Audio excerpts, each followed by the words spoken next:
No one wants to admit this. You're addicted to rejection, not just affected by it, enslaved by it. Every unanswered message, every cold glance, every silence that cuts deeper than a scream, you chase it. And worse, you build your identity around it. You call it love, you call it fate. But what if it's just a ritual of emotional masochism disguised as romance? Carl Jung would call it the shadow at work, a split-off part of you that feeds on suffering. A hidden self that has normalized abandonment, that expects neglect, that needs emotional betrayal to feel alive. This is not about the people who hurt you. It's about the part of you that invited the wound, again and again. Why do we seek the very thing that breaks us?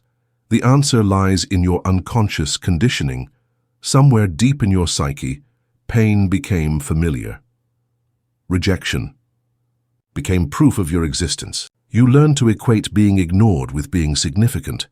And now you repeat the pattern like an addict returns to the needle, not for pleasure, but for the confirmation of a truth you've never dared to question, that you are not worthy of being fully loved. But here's the catch. This isn't just a trauma response. It's an identity.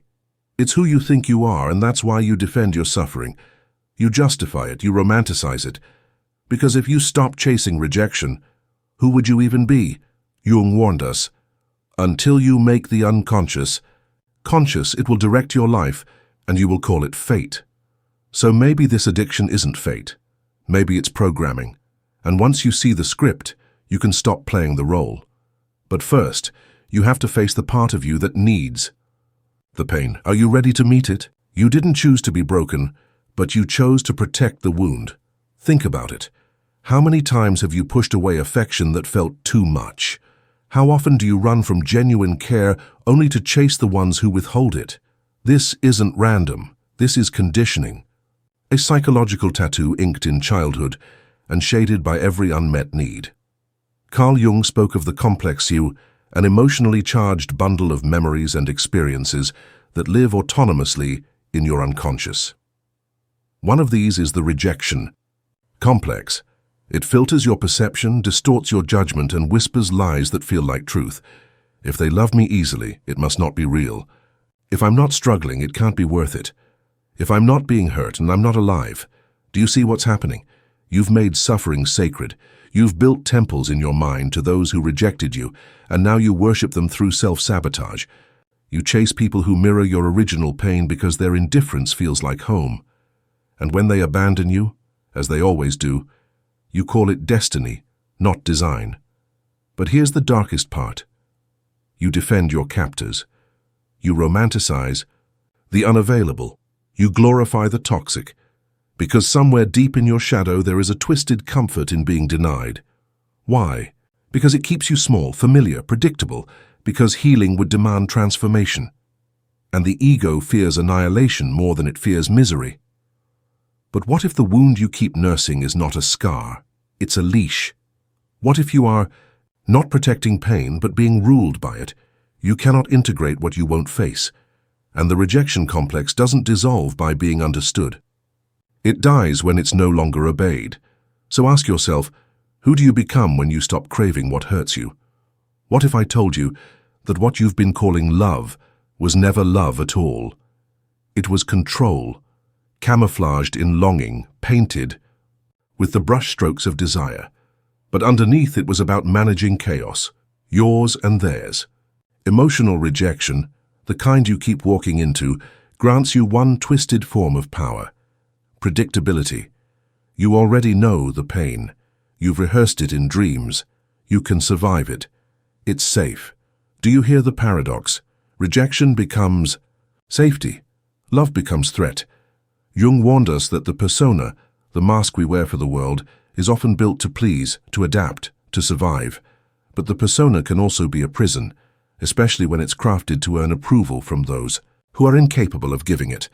So what do? You mold yourself, you shrink, you perform. You contort your essence into something more lovable, not to be loved, but to be chosen. And once chosen, to keep being chosen. No matter the cost. But that's not love. That's manipulation. In self-denial. You keep returning to the emotionally unavailable not because you're a hopeless romantic, but because the chase gives you the illusion of control. If you just say the right thing, if you're just good enough, if you don't ask for too much, then maybe, just maybe, they'll stop abandoning you, but they won't, because it was never about you. And deep down, you know that. This is the truth no one wants to hear. If you only feel worthy when you're struggling, then peace will feel like death. Healthy love will feel boring. Stability will feel fake. And that's not because of the other person. It's because your internal compass is still calibrated to chaos. So the question becomes, will you keep choosing what's familiar, or will you dare to face the disorientation of real love? Because healing isn't a warm bath, it's a funeral, a burial of the version of you that found identity in suffering, and only then can something new be born. There's a silent scream that echoes through your relationships. See me. But no one hears it because you never say it. Instead, you perform, you give. You disappear for others in hopes that they'll notice the space you leave behind. This is the addiction, not to rejection itself, but to the familiar ache of invisibility. Carl Jung taught that the unintegrated shadow contains all that we deny in ourselves, our needs, our rage, our hunger to be acknowledged. So what happens when that shadow isn't just hidden, but punished? You suppress your truth so deeply that you forget you even had one, and then you attract people who confirm the lie you've lived. You're not worth truly seeing. But let's go deeper. The fear isn't just of being unseen. The terror is in being seen and then rejected anyway. So you preempt it, you dim your light, you silence your wants, you become what you think they want, compliant, pleasing, unthreatening, hoping they'll finally stay, but they never do. Because no one can attach to a ghost. And that's what you've become, a phantom of your true self, haunting relationships where your presence is tolerated but never celebrated. And when they leave, as they always do, you convince yourself you were too much, or not enough, or both, never pausing to ask, what would it mean to be seen and still be loved? That's the nightmare you won't confront, because it would shatter the entire framework you've built your self-worth on. Here's the uncomfortable truth. The pain of rejection is real, but the pain of perpetual self-erasure is far worse, and you've lived it for far too long. So ask yourself, not with judgment, but with ruthless honesty, who taught you that your visibility was dangerous? And are you still obeying them? You believe the pain means something, that it's proof of passion, that the silence hides secret meaning, that their distance is not indifference, it's mystery. But let's be honest, you're romanticizing. Neglect. You've convinced yourself that the emotionally unavailable ones are deep, that their silence is soulful, that their absence is profound, because facing the truth that they simply do not care would shatter the illusion you've built your identity around. This isn't love. This is projection. Carl Jung warned that when we do not integrate our own unmet needs, we project them outward. We assign depth to those who are merely vacant. We create meaning where there is none, because it's safer to worship a fantasy than to confront the emptiness in ourselves. So, you wait. You analyze every text. You search for signs. You assign symbolism to every cold gesture, convinced there's something underneath. But here's the brutal truth. Sometimes there is nothing underneath. Sometimes the well is just dry, and you are still thirsty. Why? Because deep down you don't believe you deserve consistency. You believe that the ones who make you chase, doubt, and ache are the ones worth having. Because that's how love was modeled to you. You were taught that love had to be earned, that attention had to be chased, that validation was a scarce resource. And now you reject anything that comes easily, because if it's easy, it must be empty. But what if that's the lie? What if the struggle isn't romantic? It's just trauma repeating itself. Look around. Look at the people you call intense. Look at the stories you replay in your head. Do they nourish you or do they deplete you? If you keep mistaking confusion for connection, you will spend your life chasing ghosts and calling it destiny. And that's not love. That's a slow, emotional death. So now you have a choice. Confront your projections or remain loyal to your illusions. You think you're choosing freely, but you're not. You're playing a role, a script, an archetype that was handed to you long before you knew what love even meant. Jung taught us that archetypes are ancient, unconscious patterns, inherited blueprints of human behavior that shape how we relate, desire, and suffer. The lover, the martyr, the abandoned child, the hero. But here's the twist. You didn't choose your archetype. It chose you. The moment your nervous system was first rewired by pain, you became the one who is not chosen. And now you replay it like a tragic myth, seduced by the familiarity of being overlooked. Every emotionally distant partner is just another actor in this psychic theater. They play their part. You play yours. And the outcome is always the same. Longing without resolution, devotion without reciprocation, effort without return. But there's a reason you keep showing up for this play. Because if you abandon the archetype, who are you?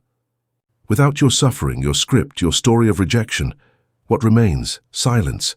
And silence terrifies the ego more than heartbreak ever did, because in that silence, you might hear your real self.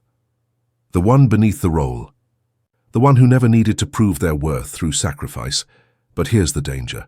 The longer you cling to this archetype, the more it ossifies. You stop becoming.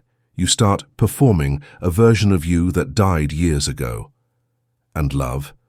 It doesn't reach archetypes, it reaches humans. Until you lay down the mask, you will never be loved, only admired for how well you endure. And endurance is not intimacy. So ask yourself, are you truly unloved or just unseen behind the armor of the role you were never meant to carry? You were not born to suffer beautifully. What if I told you that emotional rejection is just a distraction? A seductive one, but a distraction nonetheless. You fixate on them. What they said, what they didn't say, how long they took to reply, whether they care, whether they ever did. And in that obsession, you avoid the most terrifying task of all, facing yourself.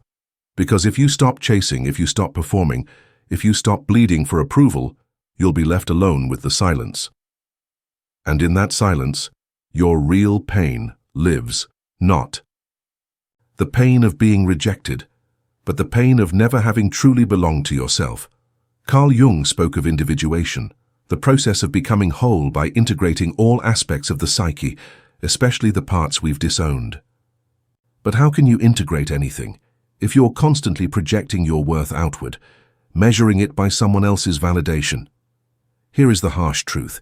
As long as you're addicted to rejection, you never have to take responsibility for your own healing. You can keep blaming the unavailable, the cruel, the cold. You can keep playing the role of the tragic lover, the noble sufferer. You can drown in the drama and call it depth, because healing, real healing, would mean turning inward and confronting the terrifying truth that you've abandoned yourself first, that you've silenced your needs, that you've gaslit your own intuition, that you've betrayed your soul every time you begged someone to love you who couldn't even love themselves. But you don't want to feel that, so you chase rejection again. It's familiar. It's distracting. It's easier than truth. You wear your pain like armor, but secretly hope someone will tear it off and save you. No one will, because the only person who can stop this pattern is you. So the question is no longer, why do they keep rejecting me? It's what part of me keeps choosing the pain over the mirror. You don't just tolerate rejection, you crave it, not consciously, never consciously, but deep. In your nervous system, where memory lives without language, there's a chemical thrill to being dismissed, a dark rush, a surge of cortisol and longing and false hope that mimics intensity, the illusion of aliveness. Carl Jung would say, you've mistaken emotional volatility for connection, that you've conflated chaos with love because your inner child never learned the difference. And now, like an addict, you seek the high, not the person, not the love. The high, the waiting, the wondering, the longing, the slight smile they throw. You after hours of silence, the dopamine hit of a breadcrumb. You call it romance, it's withdrawal. And just like any addiction, the more you feed it, the less it satisfies. You chase more extreme emotional scenarios, more emotionally unavailable partners, more unpredictable outcomes, just to feel something again. But this isn't about love. This is about survival.